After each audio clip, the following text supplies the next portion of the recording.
In the world of One Piece, villains usually represent a physical obstacles. Arlong was the wall of racism. Crocodile was a wall of political greed. Lucy was a wall of cold military strength. But Donquixote Doflamingo, he is different. 俺の名はドン・キホーテ・ドフラミンゴ He is the psychological trauma personified. When we first see him, he is wearing bright pink feathers, high heels, and a permanent unsettling grin. He looks like a joke, but he's the most grounded, terrifyingly realistic depiction of a human monster that Eiichiro Oda has ever written. Today we are going to peel back the layers of the heavenly Yaksha. We aren't just looking at his power, we are looking at the philosophy of a man who saw heaven, was kicked into hell, and decided to set the world on fire just to stay warm. To understand Doflamingo's long monologue in our heads, we have to start at the beginning. Most people understand that he was a celestial dragon, but they don't realize the gravity of his fall. Imagine being told from birth that you are a god, so-called god, whatever, that your breath is more valuable than the lives of millions, and then, in a single day, your father takes that away. Doflamingo's hatred for his father Homing wasn't just about losing luxury, it was about the betrayal of identity. In the slums, Doflamingo realized that humans are garbage. When they are hungry and desperate, he watched his mother die in a flea-ridden shack. He felt the arrow of a vengeful mob piercing his skin. This is where Doflamingo's core truth was born. Power is the only thing that separates a so-called god from a corpse. When he killed his father at age 10, he wasn't just committing patricide, he was attempting to execute his own humanity. Let's get into the tactical side. The Ito Ito no Mi is often seen as a versatile combat fruit, but its true significance is symbolic. Strings represent control. They represent the invisible boundaries that hold society together. Doflamingo doesn't just use strings to cut, he uses them to puppeteer. Think about the bird cage in Dressrosa. It is the perfect metaphor for Doflamingo's worldview, a closed system where everyone is trapped, forced to kill each other for his amusement. He doesn't believe in free will. He believes that everyone is a puppet to their own desires or someone else's power. This is why his awakening was so significant. He turns the very ground people stand on into his weapon. To Doflamingo, the entire world is just raw materials for his manipulation.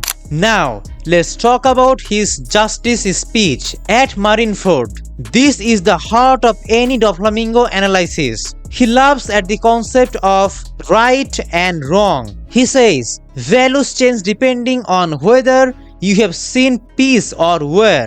This is a direct attack on the audience and the world government. He's pointing out that the morality the Marines preach is only possible because they are currently winning. If the pirates win, they become the justice. Doflamingo is a post-modernist villain. He believes truth is subjective and power is the only objective reality. By operating us as Joker in the underworld, he became the bridge between the clean world of the Marines and the dirty world of the Yonko. He proved that even the most righteous organizations are fueled by weapons and sad or smile chemicals he provided. He made the world complicit in his evil. One of the most debated parts of his character is his family. Unlike many villains, he actually values his subordinates, Treble, Diamante, Pika.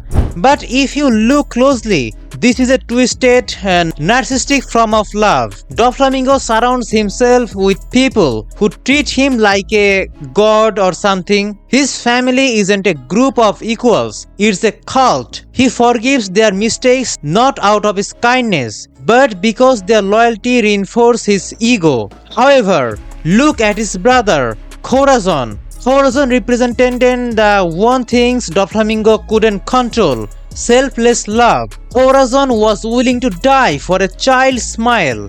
Doflamingo couldn't understand that. To him, self-sacrifice is a weakness, a flaw in the system. When he pulled the trigger on his own brother, he finally completed his transformation into a true demon. He chose a world of strings over a world of hearts. Even in defeat, Doflamingo remains relevant. In Impel Down, he is the only prisoner who seems to be winning. Why?